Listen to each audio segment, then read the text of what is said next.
जय हिंद साथियों। उत्तर प्रदेश स्पेशल की सीरीज को आगे बढ़ाते हैं और आज की सीरीज में हम लोग बात करने वाले हैं उत्तर प्रदेश के बाघ अभयारण्य। तो इस सीरीज में हम लोग जो बात करेंगे, सबसे पहले बाघ का परिचय देखेंगे, प्रोजेक्ट टाइगर क्या था इसके बारे में बात करते हैं, बाघ अभयारण्य भारत में कुछ खास खास जानकारी लेंगे और उत्तर प्रदेश के बाघ अभयारण्य, जैसा कि आप लोग जानते हैं कि वर्तमान में उत्तर प्रदेश में 4 बाघ अभयारण्य हैं, तो उससे संबंधित सारे तथ्यों के बारे में जानकारी लेंगे। तो स्टार्ट करते हैं आज का वीडियो। और सबसे पहले हम लोग बात करते हैं, बाघ का परिचय देख लेते हैं। तो साथियों, कुछ खास खास बातें हैं जो आपकी परीक्षाओं में पूछी जा सकती हैं। जैसे विश्व बाघ दिवस कब मनाया जाता है? तो 29 अगस्त को बाघ दिवस मनाया जाता है। इसका वैज्ञानिक नाम क्या है? तो साथियों, बाघ का वैज्ञानिक नाम है पैंथेरा टिग्रिस। और भारत का ये राष्ट्रीय पशु कब घोषित करा गया था? तो 18 नवंबर 1972 से को ये भारत का राष्ट्रीय पशु घोषित किया गया। लेकिन इससे पहले याद रखिएगा, इससे पहले भारत का राष्ट्रीय पशु शेर था। कौन सा शेर था? गिर शेर बोला जाता है इसे, जिसके आयाल होती है।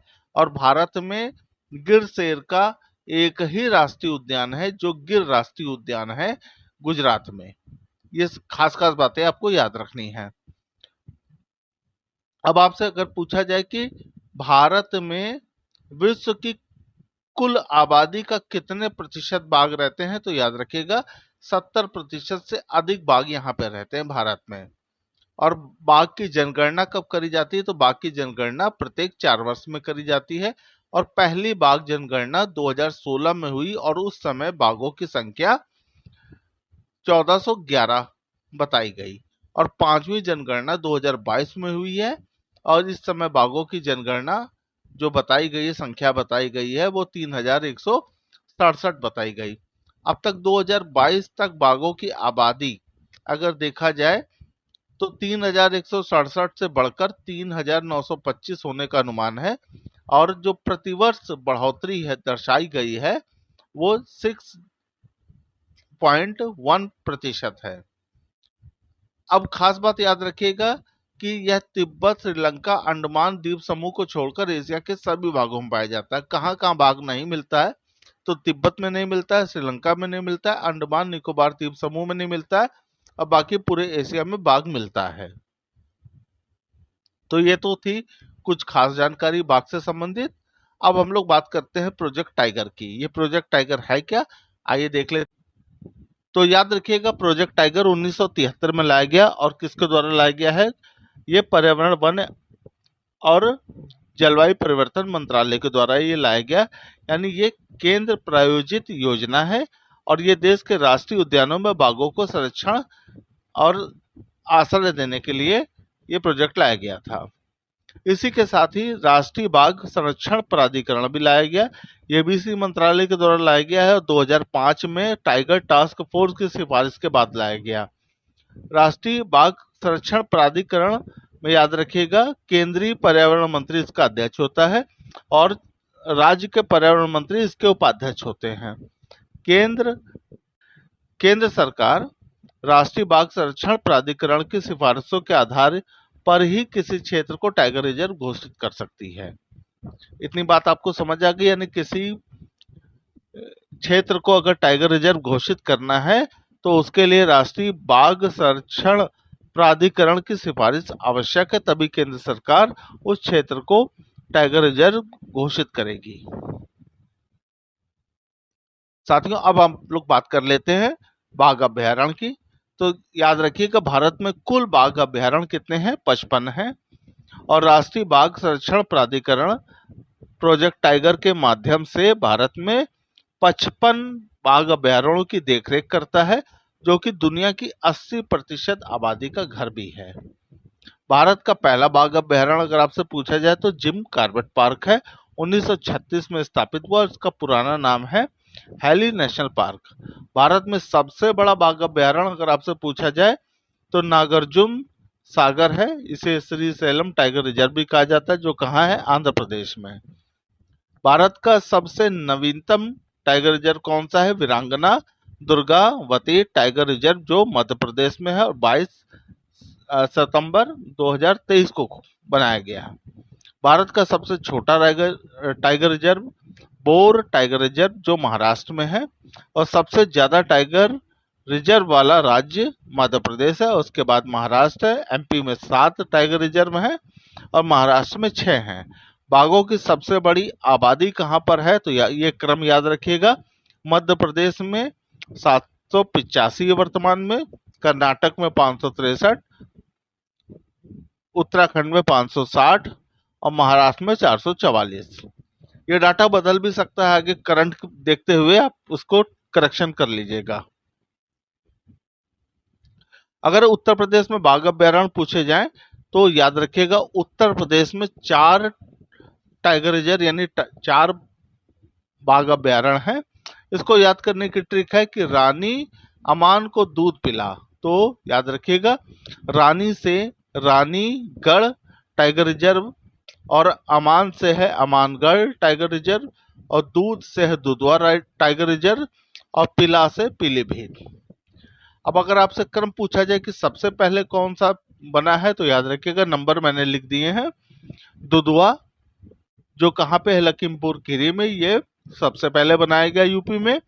और दूसरे नंबर पे हमानगढ़ टाइगर रिजर्व जो बिजनौर में है, और तीसरे नंबर में है पीलीभीत टाइगर रिजर्व जो पीलीभीत और जहांपुर की सीमा पर बना हुआ है। और सबसे नवीनतम आपसे अगर पूछा जाए कि उत्तर प्रदेश का टाइगर रिजर्व कौन सा है, तो वो है रानीगढ़ टाइगर रिजर्व जो चित्रकूट में है। तो उम्मीद करते हैं आपको ट्रिक भी समझ आ गई होगी सारी बात। अब आइए इनकी डिटेल देख लेते हैं। तो याद रखिए दुधवा टाइगर रिजर्व लखीमपुर खीरी में कब बनता है, ये 1987-88 में बनता है ये। अब इसके बारे में, तो इससे पहले मैं दुधवा नेशनल पार्क की बात कर चुका हूं आपसे, उसके लिए मैंने अलग वीडियो बना रखा है, उसको देख सकते हैं आप। लेकिन फिलहाल हम कुछ खास बातों में बात करते हैं। ये दुधवा की अगर बात करते हैं आप, तो दुधवा एकमात्र नेशनल पार्क भी है, यानी राष्ट्रीय उद्यान है यूपी का। इसका क्षेत्रफल कितना है, 490.3 वर्ग किलोमीटर। अगर इसकी स्थिति देख लेते हैं कि कहाँ पर यह स्थित है, तो लखीमपुर खीरी और पीलीभीत जिलों के साथ साथ ये नेपाल से सीमा बनाता है। किन नदियों के बीच है, तो मोहाना और सोहाली नदियों के बीच में है। अगर इसकी स्थापना देखी जाए तो 1968 में दुधवा पशु विहार के रूप में बना और 1 फरवरी 1977 में नेशनल पार्क के रूप में आया है। इसका संस्थापक कौन है, कुंवर विली अर्जुन सिंह। अगर टाइगर प्रोजेक्ट कब लाया गया है, तो याद रखिएगा 1987-88, इसी को याद रखना है आपको टाइगर रिजर्व को देखते हुए। तो टाइगर रिजर्व कब आया है, 1987-88 में। और कौन कौन से वन विहार जोड़े गए हैं, तो किशनपुर वन विहार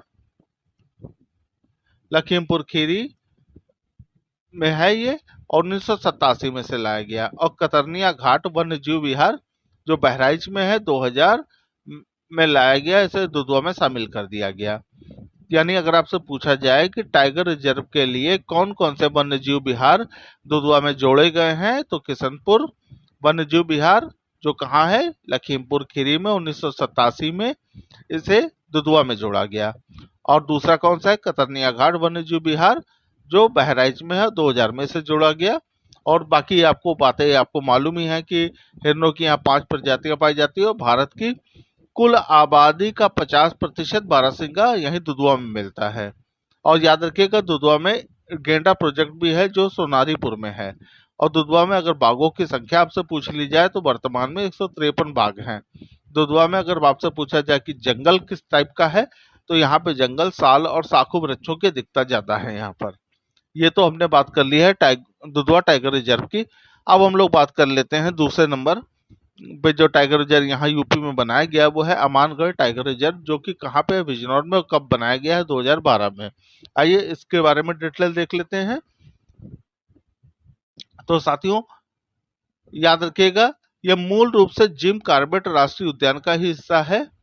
और बाद में कहाँ चला गया, उत्तराखंड में जब जिम कॉर्बेट पार्क चला गया तो अमानगढ़ उत्तर प्रदेश में ही बना रहा। और Amangarh tiger reserve Jim Corbett national park का विस्तार या बफर बनाता है। यानी बफर जोन एक होता है जहां पर किसी भी व्यक्ति को जाने की इजाजत नहीं होती है, ये बफर जोन कहलाता है। मैं आपको दुधवा राष्ट्रीय उद्यान में ये सारी बातें आपको बता चुका हूँ। और ये भी आपको अच्छे से मालूम चल चुका है कि अमानगढ़ बना कब है, तो ये 2012 में। साथियों अब हम लोग बात कर लेते हैं तीसरे राष्ट्रीय उद्यान। तो साथियों अब हम लोग बात करते हैं तीसरे राष्ट्रीय उद्यान पीलीभीत टाइगर रिजर्व की, जो कहां पर है, पीलीभीत में। और ये कब बना है टाइगर रिजर्व यूपी का, 2014-15 में। तो साथियों कहां पर स्थित है, तो याद रखिएगा ये पीलीभीत और शाहजहांपुर में स्थित है, यानी उस दोनों जिलों में है ये इसका विस्तार। इसकी स्थापना कब होती है, 2014-15 में। और सबसे खास बात आपको याद रखनी है कि इस राष्ट्रीय उद्यान ने बाघों की संख्या को 2 गुना करने के लिए TX2 अवार्ड भी जीता है। और TX2 अवार्ड ऐसी साइट को दिया जाता है जहां पर बाघों की उल्लेखनीय वृद्धि हो।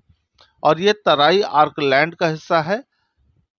और उत्तरी छोर अगर आपसे पूछा जाए कि कहाँ पे सीमा बनाता है, तो भारत नेपाल से के पास है। और दक्षिणी सीमा शारदा और खखरा नदी तक है ये। अब हम लोग आखिरी टाइगर रिजर्व की बात करते हैं यूपी के, जो यूपी का सबसे नवीनतम टाइगर रिजर्व भी है, जिसका नाम है रानीगढ़ टाइगर रिजर्व, जो कहाँ है, चित्रकूट में। और 2022 में ये यूपी में टाइगर रिजर्व के रूप में शामिल हुआ। तो साथियों याद रखो कि इसकी स्थापना कब होती है, 31 अक्टूबर 2022 को। और ये भारत का 53वां टाइगर रिजर्व है और बुंदेलखंड क्षेत्र का ये पहला टाइगर रिजर्व है। इसमें एक भी बाघ नहीं है, लेकिन मध्य प्रदेश के पन्ना टाइगर रिजर्व के बाघ इस बाघ रिजर्व के अंदर आ जाते हैं। ये करेक्शन में। तो उम्मीद करते हैं कि आपको ये वीडियो पसंद आया होगा। अगर आपको वीडियो पसंद आया तो लाइक करें, कमेंट करें, अपने दोस्तों के साथ शेयर करें। और लेटेस्ट वीडियो के लिए चैनल को सब्सक्राइब करना ना भूलें।